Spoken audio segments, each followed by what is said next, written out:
Okay, fantastic. So thank you everyone for joining us. The CGS webinar, Preparing Undergraduate Students for Effective Undergraduate Teaching, Advantages of Evidence-Based Online Modules. This webinar is sponsored by the Association of College and University Educators. Our plan for today is that we will be having one speaker who will speak for approximately 35 minutes total, followed by a question and answer session. Suzanne Ortega, President of the Council of Graduate Schools, will speak for approximately 5 minutes, introducing the presenter and discussing CGS initiatives. Melissa Zantella will speak for 35 minutes on AQ's products and services with special focus on how they apply to the graduate community. Before we get started, just a couple of technical slides. As always, webinar recording and slides will be emailed to all registrants as well as posted on the Council of Graduate Schools website, usually within 1 week of the live event.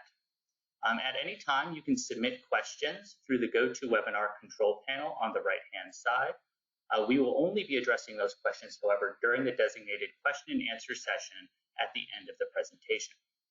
If you're having any sorts of technical issues, troubleshooting help is available at the link below. The most common problem that we have in terms of troubleshooting technical problems is audio. So if you're having trouble hearing us, you can try switching to a different audio connection. You can change from telephone to mic and speakers or vice versa without leaving the session. If you experience trouble with a telephone connection, you can click problem dialing in for an alternate phone number to dial. And so with that, I'd like to pass along the mic to Suzanne Ortega, President of the Council of Graduate Schools. Suzanne? Thank you, Matt. Good afternoon, colleagues. I guess for those of you on the West Coast, I should say good morning, but in any event, welcome to everyone. I simply can't imagine a topic that is more timely in the current environment, so we are deeply grateful to AQ for sponsoring this webinar. We've had a lot of interest in the webinar, again, which I think is independent confirmation of the importance of preparing graduate students before they join the faculty ranks to utilize evidence-based and inclusive teaching practices that we know promote deeper learning, higher rates of course completion, and more equitable student outcomes. CGS has a long-standing commitment to preparing future faculty, dating from the mid to early 1990s. And in our view, frequent and robust assessment of undergraduate learning outcomes is essential to improving the quality of U.S. higher education in all disciplines. One approach to accelerating change, of course, involves training current graduate students in the use of precisely these proven teaching and learning techniques. Maybe the topic is more important than ever in light of the COVID-19 pandemic. An unprecedented number of students are now learning online, indeed virtually everyone, and faculty and graduate students need more than ever to understand the technical basics. They must be fully prepared as well to use pedagogical approaches that enhance students' learning, including their online experience. It's really a pleasure, indeed we are excited to collaborate with AQ to focus on this issue today. And once again, I'd like to thank them for their programmatic and financial support of the webinar. At this time, I'd like to introduce Melissa Zantella, the Executive Director of Academics at AQ, who will lead today's presentation. Melissa directs the national implementation of AQ courses and manages the team of academic directors who work with colleges across the country to prepare and credential faculty in evidence-based teaching practices. Throughout her career, she has been actively involved in working with first-year programs, developmental education, online learning, assessment, active learning strategies, technology, and curriculum design and redesign. So, without further ado, Melissa, I'll turn it over to you. Thank you, Suzanne. It's nice to be here. We're very excited to participate in the webinar today on preparing graduate students for effective undergraduate teaching. Next slide, please. We'll start today with an introduction to AQ and our mission, Then I'll provide some information about the impact that we've seen from both faculty and graduate students engaging in our courses. I'll go over our current micro-credential offerings, specifically for graduate students, followed by a look inside a module to give you a course preview. And as an added bonus, you'll also leave with a research-based practice that you can use to lead effective class discussions. Next slide. I know today that we're joined by both graduate students and some faculty and administration who work with graduate students. I think what we can share in common, and I think Suzanne mentioned it earlier about the time that we're in, is that all graduate students carry important teaching responsibilities, sometimes in discussion sections, labs, and sometimes in their own courses. Alongside the preparation as scholars and researchers, it's important for graduate students to develop effective and inclusive teaching practices, practices that are shown to promote deeper learning, higher rates of course completion, and more equitable outcomes to benefit both their current students and their future students. And that's really our mission at ACU. We want to ensure that student success happens through quality instruction, whether that's in a face-to-face classroom or in an online learning environment. So ACU prepares credentials and provides ongoing support to college and university instructors, from graduate students right to tenured faculty in evidence-based teaching practices. And the result is effective college instruction and enhanced student achievement and increased equity, which are very important. Next slide, Matt. So here's just a diagram to help us think about why effective teaching matters. Faculty of all types, including graduate students who are in teaching assistant positions, are incredibly impactful on students. We know that faculty can often touch over 100 students every year, and that students spend most of their time with their faculty. So a student might spend 200 hours with a faculty member versus 1 hour with an advisor. So it's interesting that 4 in 5 graduates look to a professor to be their mentor. About 80% of recent graduates said they had a mentor, and 4 out of 5 said that it was their instructor. And so what happens when a student is really able to connect with an instructor, whether that's a tenured professor or a graduate teaching assistant? It turns out that when they have this deep connection, they are 1.9, almost 2 times more likely to be fully engaged in their future work and to lead more fulfilling lives. So how do faculty have that kind of impact on students? What we know is faculty can make this impact by exciting the students about their learning, encouraging them to meet their goals, caring about them as a person, but also offering projects that require that they apply their learning. So active learning practices, which is what we're going to talk about today, can certainly enhance this impact. And it's why we've chosen to offer this topic as our first micro-credential for graduate students. Next slide, Matt.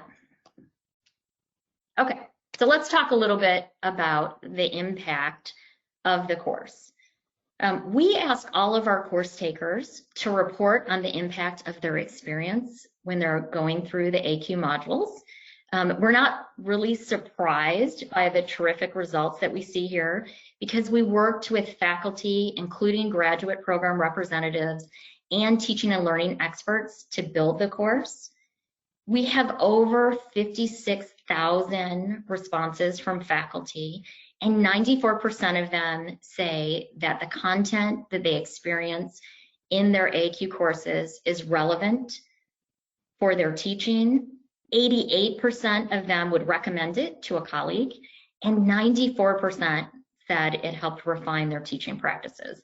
And if you look on this slide below the big circles, you'll see that it's even higher for graduate student only cohorts. So they find it even more relevant, recommend it more frequently, and say 100% that it helped refine their teaching practices. Next slide. We also, at the end of each module, ask our course takers which practices they learned about in the module, which practices they learned more about, or which practices they already knew. And you can see here that 58 new practices is the average from our course. This is for the 25 module course, so the full course at AQ. So they learned about 2 practices per module, and that they learned more about 75 additional practices. We also asked how many practices they implemented or how many practices they plan to implement. In addition, we asked the practices that they already used or practices that they just don't find applicable to their work. And you can see here that on average, they implemented 28 new practices, so a little more than 1 practice per module. They're always excited to try some new things.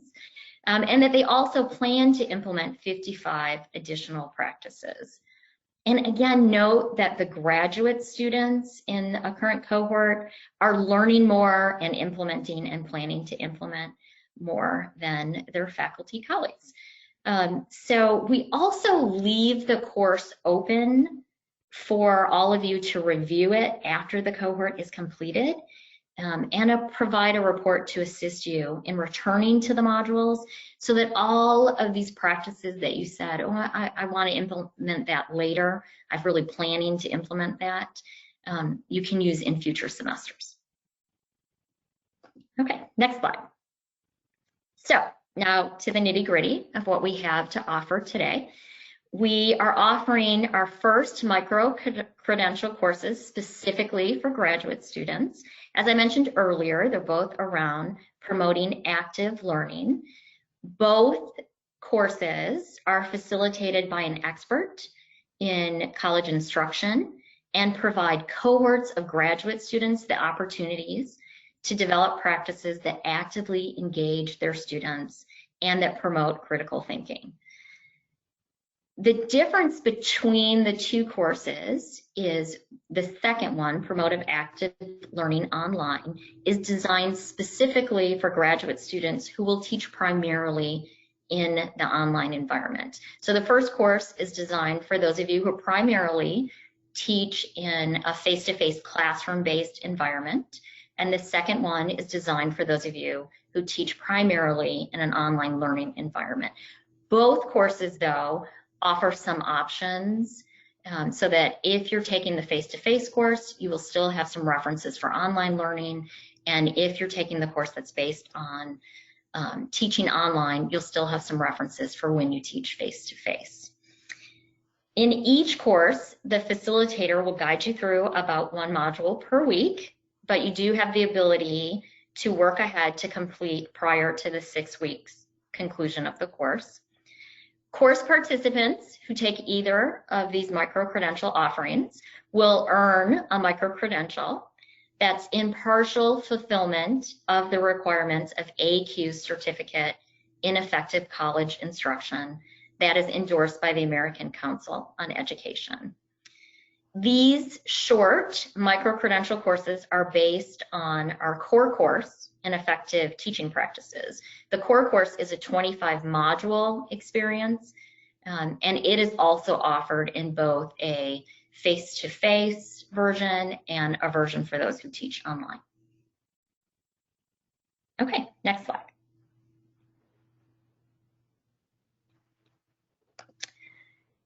So in a minute, I'm going to take you into the course, and I'm going to give you a little taste of it so you can experience it firsthand.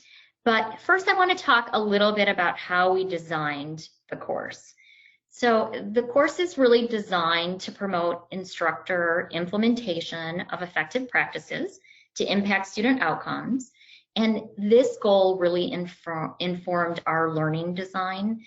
We looked at how adults learn, and we reached out to faculty focus groups across the country and asked them what would they need to support their implementation of new teaching practices. And here's what they told us. They said, I'd like to see these practices being implemented in actual classrooms and in online learning environments. And I'd like to hear from the faculty who are implementing these practices and hear from the students and learn about the impact of these practices on that student's engagement and learning. So we've created a course with very high quality video-rich modules where you get to peek into classrooms and see these things and hear from students and faculty. Our focus groups also told us that they wanted to collaborate. So we've created a cohort-based experience where you get to collaborate with peers and learn with them and from them. They also wanted some facilitation so that there was an expert on deck to really help them as learners and to support you as you're going through. So the cohort is facilitated and you'll have a chance to work with that person and ask questions, and he or she will guide you through this experience. In addition, we created the model so that in each module, you have a chance to implement a practice, to reflect on that practice, and to think about how you refine the implementation in the future.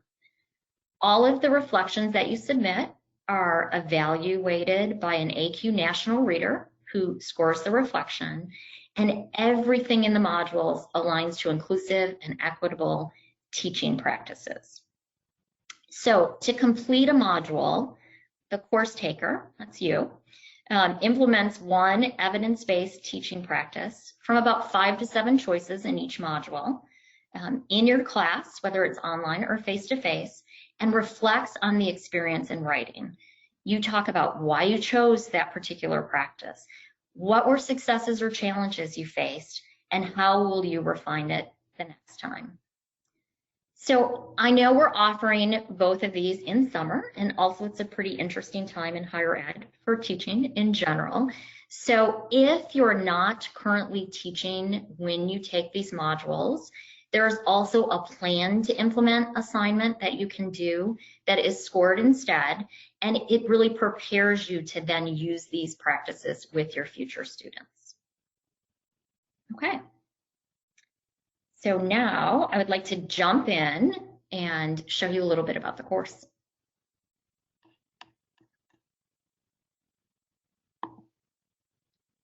All right. Matt, can you see my screen? Yep, looks great. Okay, perfect. So just to give you a brief overview here, we deliver this micro-credential experience in Canvas. This is just an example of what a Canvas homepage would look like. We host it, so you go in through a simple URL, and then each of the individual modules appears on a page based on which modules you're taking for your experience. So what I would like to do today is take you on a little tour of our Facilitating Engaging Class Discussions module. This comes from our course that is for the classroom-based face-to-face teacher, but I'll also provide some information afterwards about what the online version of this course would look like. So we're just gonna hop in to this course, and we start with an introduction. So the introduction, you can think about it like a movie trailer.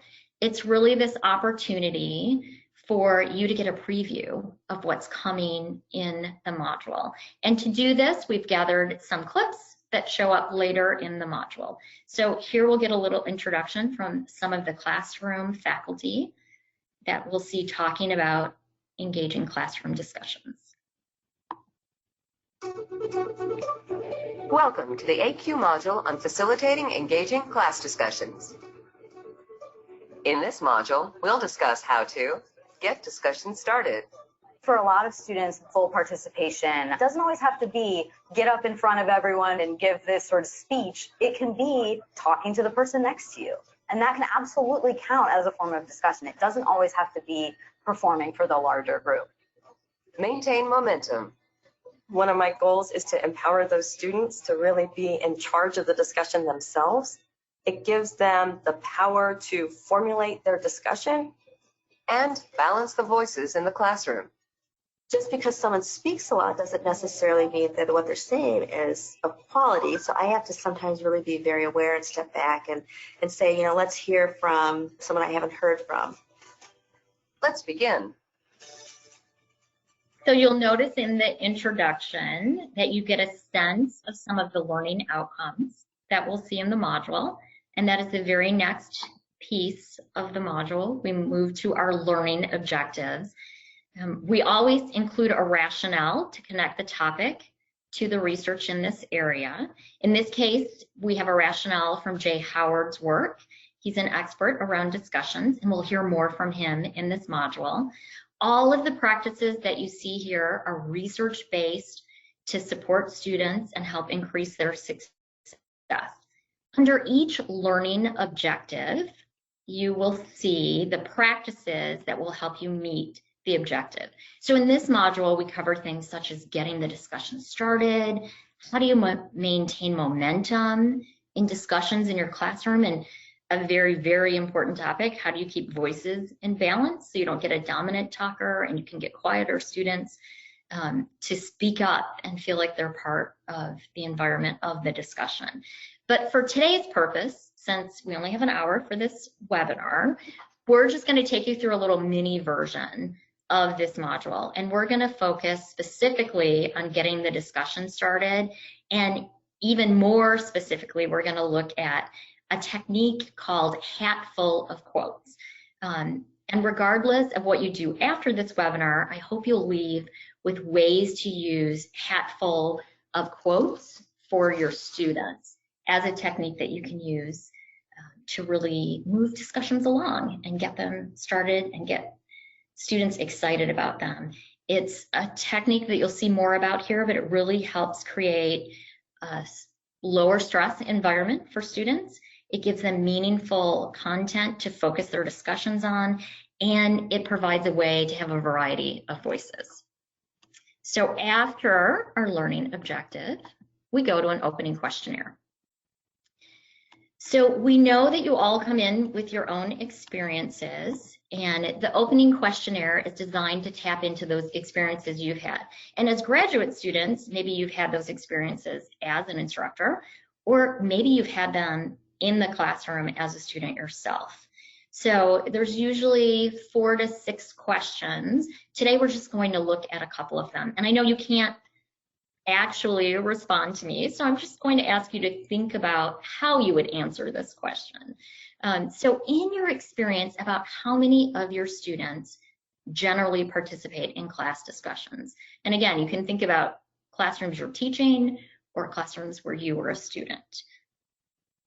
So just take a minute to think about, is it almost all of the students? Is it 3/4 of the students? Do half of the students generally participate? Is it just 1/4, or is it very few students?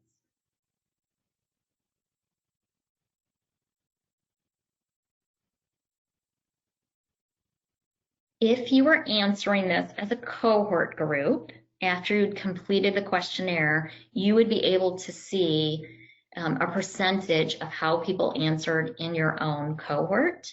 I can tell you that nationally, most respondents say somewhere between half of the students or 1/4 of the students. So not nearly as many students as we would like to participate in our class discussions. Question 2 asks what typically causes students to refrain from participating in class discussions. So why aren't more students participating with us? And some of the answer choices here are, maybe they're not comfortable speaking out loud.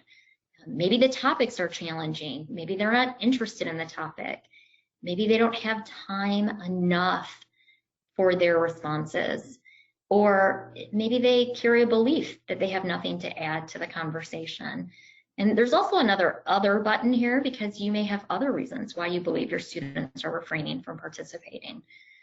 So the opening questionnaire is to tap into your background knowledge and help you start to think about In this case, for instance, why are students refraining, and what can I learn from this module that will help them so they will participate in these discussions?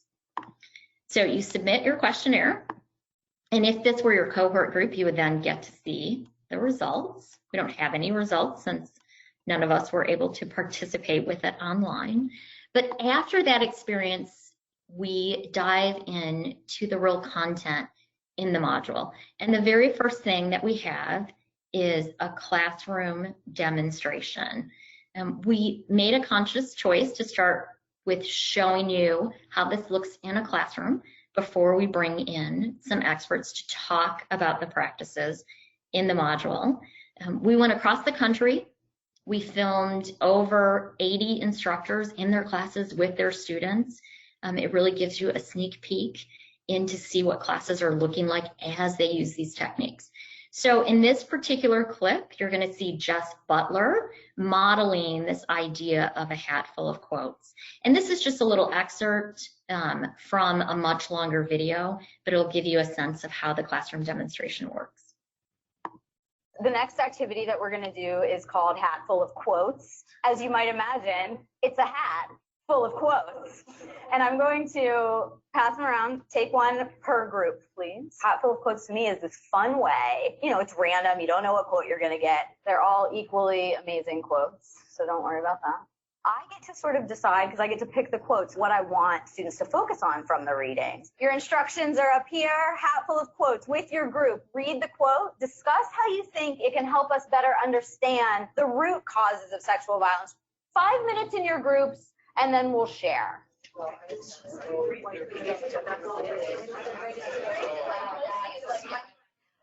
will you read your quote for us and tell us what you came up with? So it's just a short clip of a classroom demonstration. In the longer classroom demonstration, you would see all of the various practices in this module modeled, and you would also hear from some students about their experience using hat full of quotes and the other practices.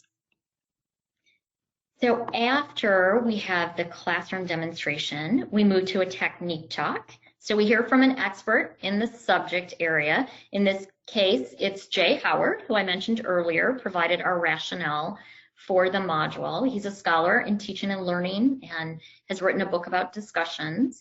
And he will discuss some of the specific nuances of the research and support for some of these teaching practices that are presented in the module. I should also add that we have a little bit of fun speed drawing happening here because none of us like to be the talking head for a long video. So we also include some art to make it move along and to help illustrate the point. It is, again, an excerpt of a much longer video, so it's about a minute long, and I'll go ahead and play that for your review.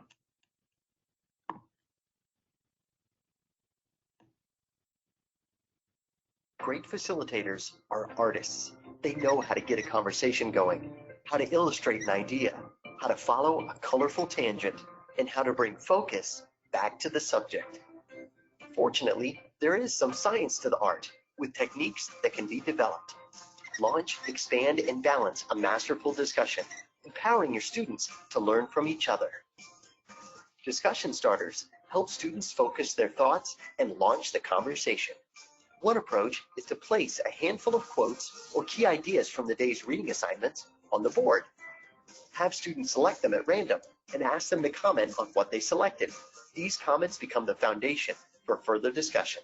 I think the advantage of beginning class with discussion is, for starters, you're signaling to students, you've got to be engaged today. I'm not going to do all the talking. You're going to have to contribute to your own learning. You're going to have to contribute to your classmates' learning. And it's also a good way to hold them accountable for doing the reading before class.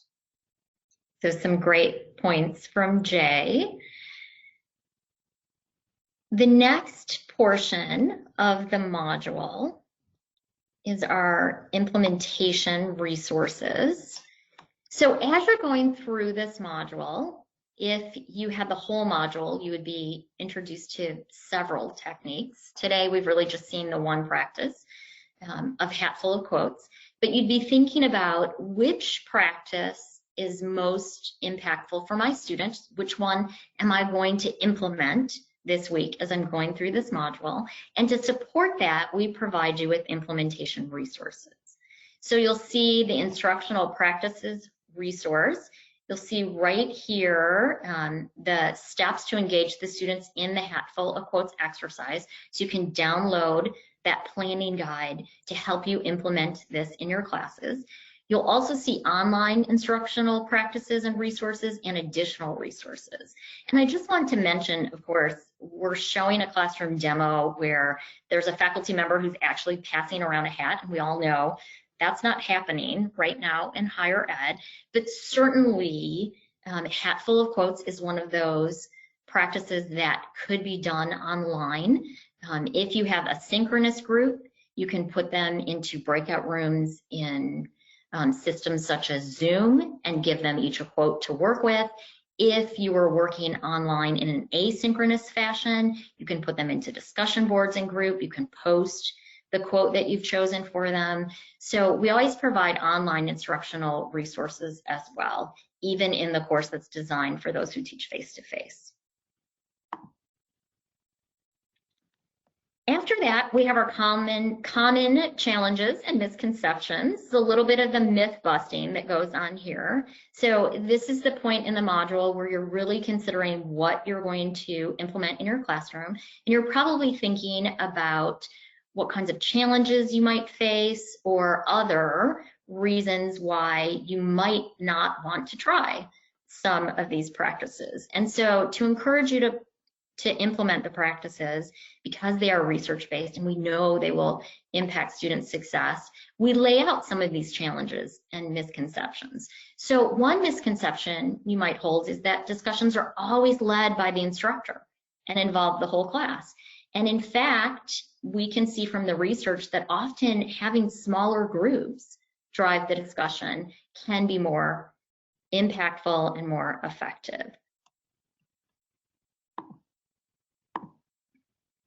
After we do our common challenges and misconceptions, we come to what is frequently a favorite among our course takers. It's called an observe and analyze. So earlier I told you that our classroom demonstrations were faculty with their students, that we traveled across the country, gone to their actual classes. This is different. These videos are actually a recreation. So this is indeed a faculty member. Most of the students came from theater departments, they're student actors. And the reason that we have student actors here is we've asked this faculty member to do some things in what we call a developing practice. So she's not going to be perfect about implementing the Hatful of Quotes activity. And the reason why we set it up this way is then as you're going through the module, you have an opportunity to see someone, make some errors in the way it's implemented. And then you can have a discussion with the cohort members, your other graduate students, about what you would do differently and what kinds of recommendations you might give her. So I'm going to play a little bit of this video so you can see what I mean. Okay, so you will first read the quote, okay, and then jot down your thoughts about the quote, namely why it's important and how it connects to the other assigned reading. When done, we'll come back together and you will share. I will ask that you read aloud the quote and then share two things: why it's important to the reading and how this reading connects to the other assigned reading.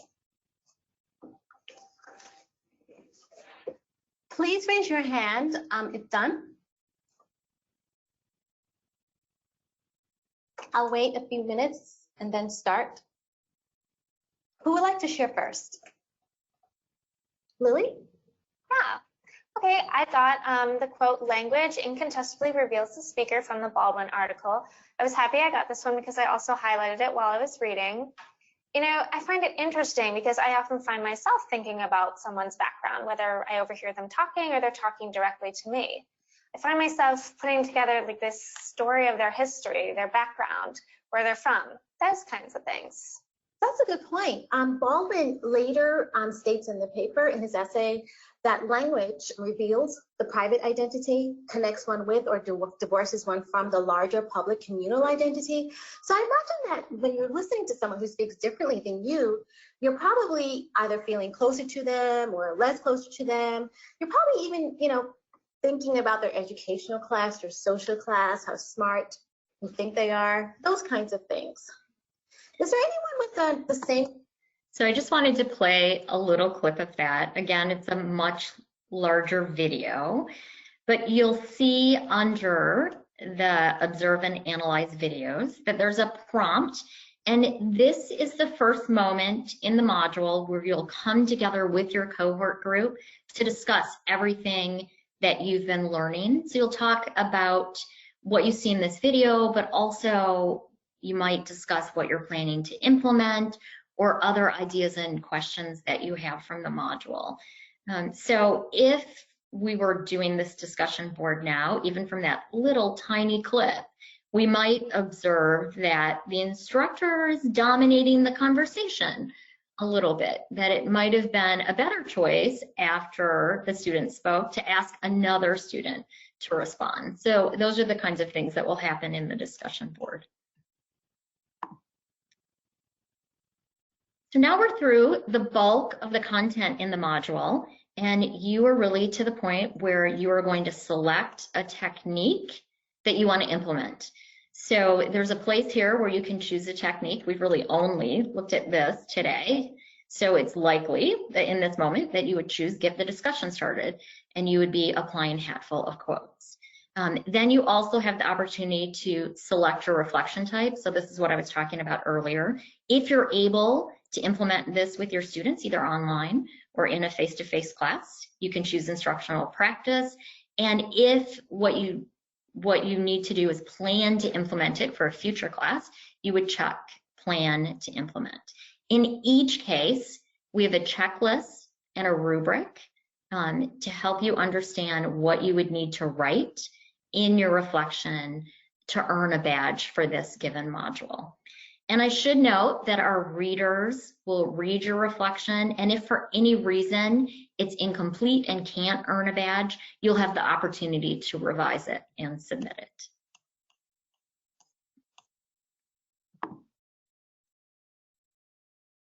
And then after that, we have a short practice and reflect to survey, and this is just a survey that asks you to identify the things that you learned or that you implemented.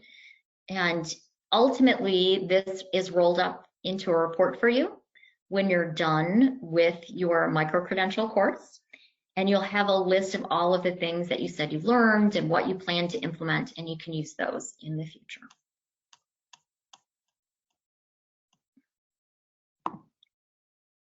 Then we just have a short closing summary. I'm going to play Jay Howard again to close us out. After that, there's a full list of references for everything in the module. Discussion, I think, is useful because it can come in lots of different forms, all of which force students to be checked in, to be engaged, to be doing the work in the classroom. And if they're doing those things, they're more likely to be learning. Congratulations. You've now completed the AQ module on facilitating engaging class discussions. Let's recap.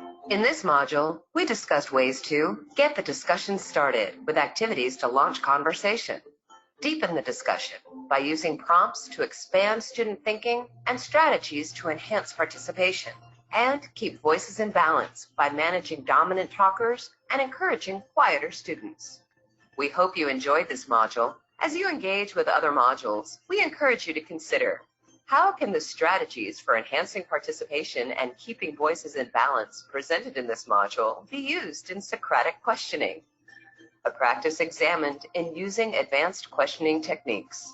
Have a great class. So I just want to note that in the closing summary, you were able to see some of the additional practices in the module that you would learn about if you were taking the entirety of the module. We end up just on a page with full references, so you know everyone who participated and also all of the literature where the material came from. So that's a brief walkthrough of what one of our modules looks like when you've selected the micro-credential that is for teaching in a face-to-face environment. I just very briefly would like to show you a small classroom demo clip of a practice being demonstrated from the online version of the course so that you can see how it might be different if you were to take the modules with online practices.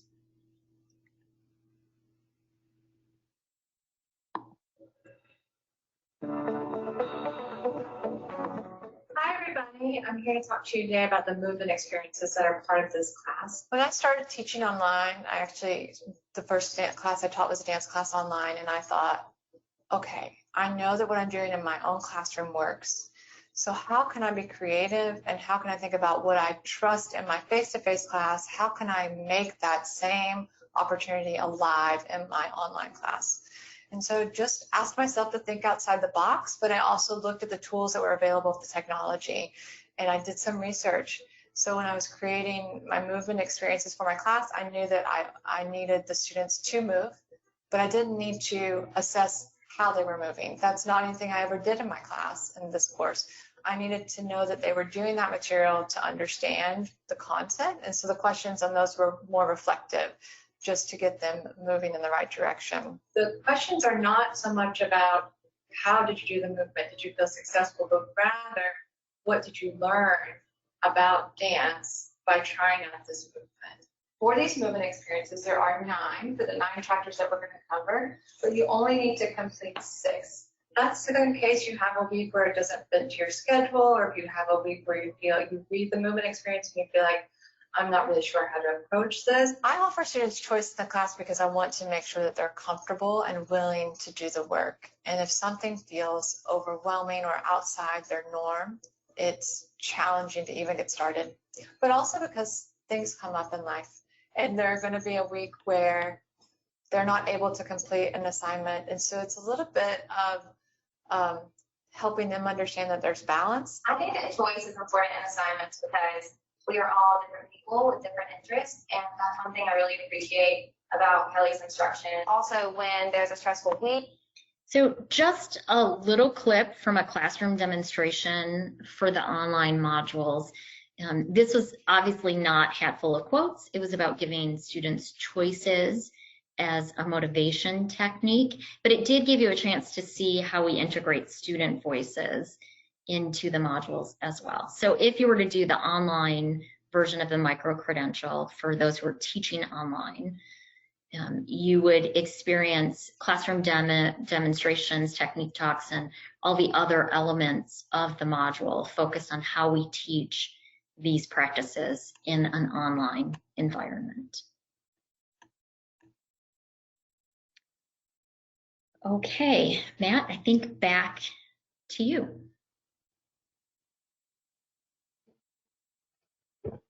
Okay, fantastic. Well, thank you so much for that wonderful presentation. Now we're going to move on to the question and answer portion of today's event.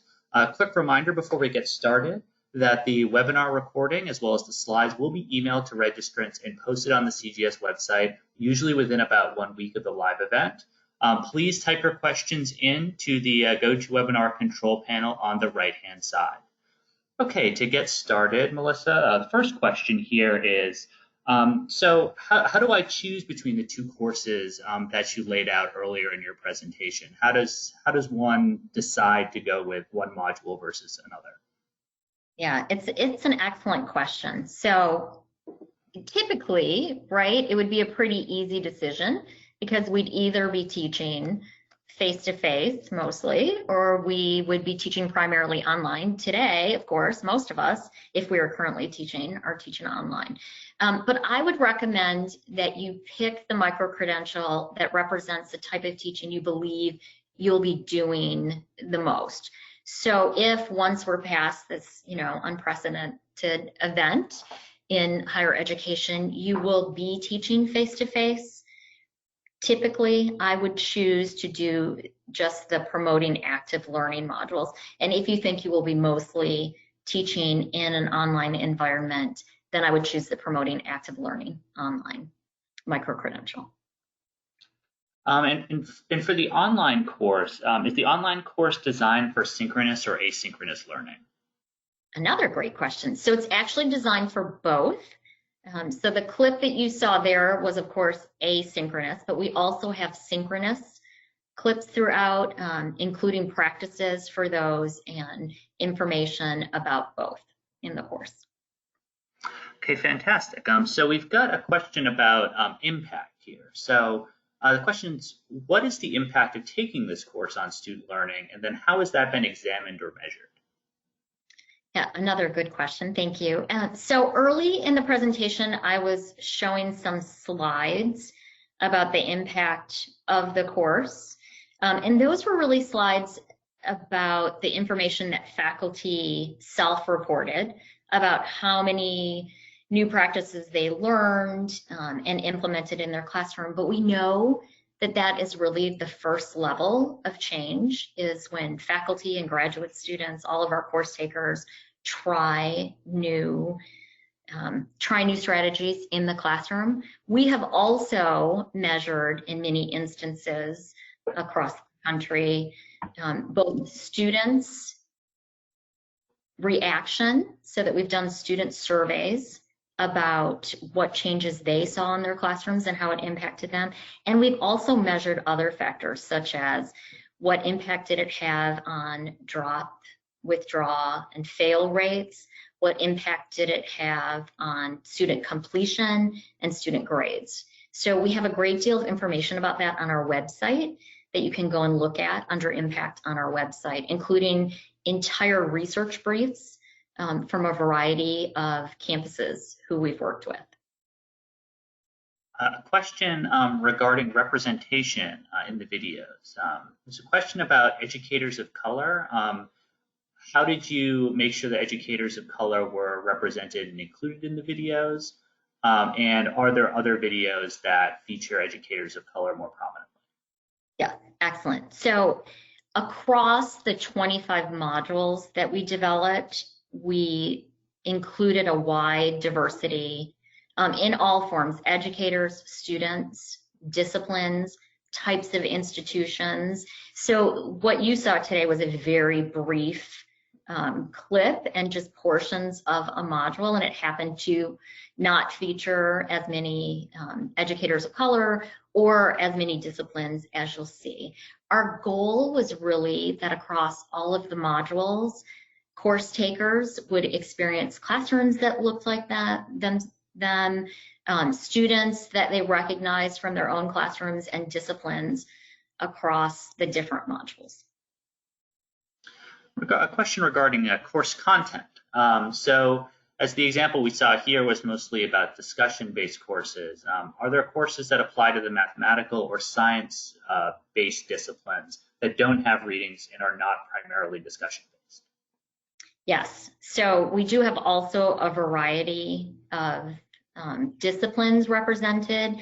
And I should say that although this module is specifically about discussions, there are many, many practices to choose from. So it may be that in a math discipline, you might not use hat full of quotes, but you might indeed want to use a practice such as wait time, which is really just the act of giving students more time to respond to a question that you are asking, instead of calling on the very first student who responds, or instead of sort of the default thing that we do as educators, where we might answer very, very quickly if no one in the class answers our question in a short amount of time.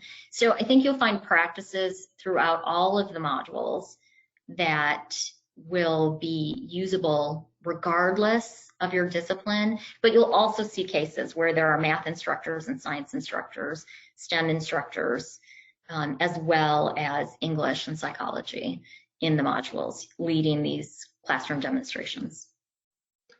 A question about the relationship between the online courses and your university that you're coming from. So can you have an online focused cohort or group based only at your school, or is it only open enrollment across institutions?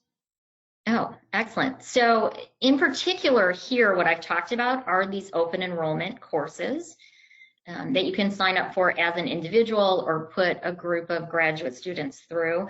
But we do indeed offer partnerships through AQ with institutions. So we have currently graduate cohorts at institutions where they are running the full AQ course, the 25 module course, for a group of graduates who are going through it together, or a group of graduates who can take a version of micro-credentials on their campus. So we can absolutely accommodate that. And if you're interested in that, you can let us know and we'll connect you with the appropriate partnership director at AQ who can help you get started. Okay, and we've got a couple of questions here related to inclusivity. So one question asks, do the courses consider ways to accommodate international and multilingual students in the classroom? So we have a document, it's on our website, that you can look at where we show all of the various practices that are in the course and how they line up to equitable teaching. In particular, we feel like the practices that are in the course are most helpful, perhaps for students who face the biggest struggles on college campuses, which can often be students who are underprepared or underrepresented on campuses, or who perhaps start out in some of these ESL and other courses that you might see. Okay, we've got time for a couple more questions. A question about kind of when these things will be offered. It says, I saw that the next course will begin on June 13th. How frequently will it repeat over the next 18 months or so?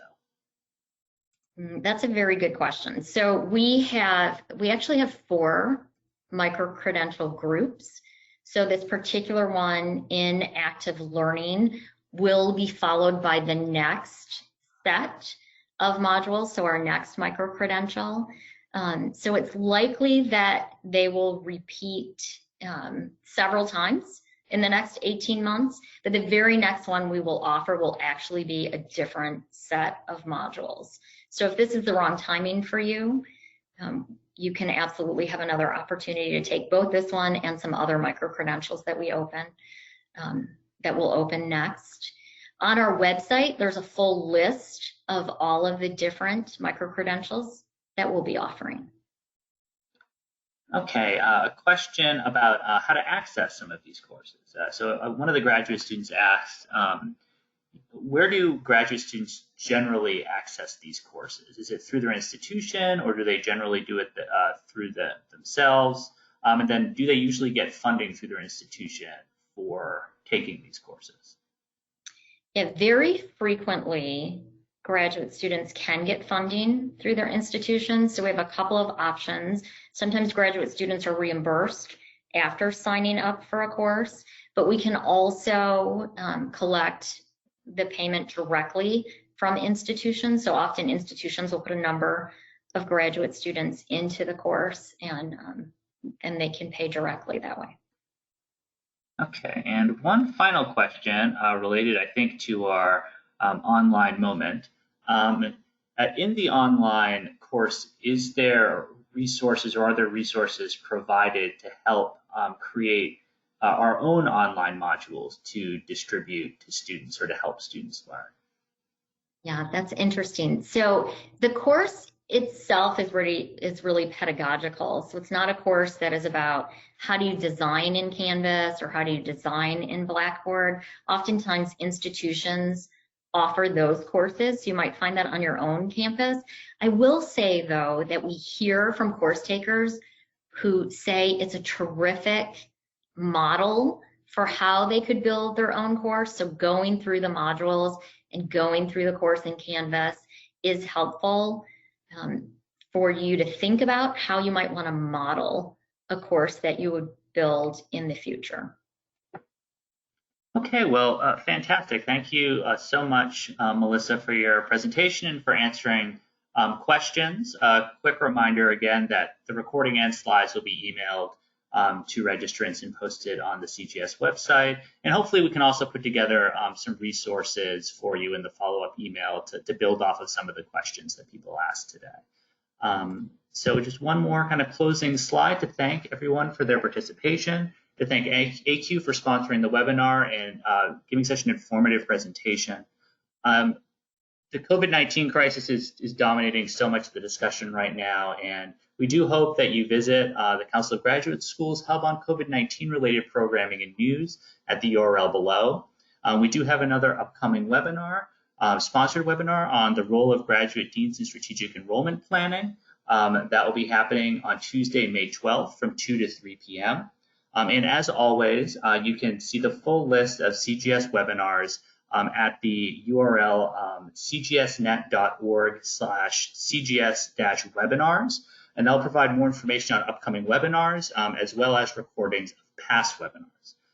Thank you again to AQ, and thank you all for participating and listening today, and have a great day.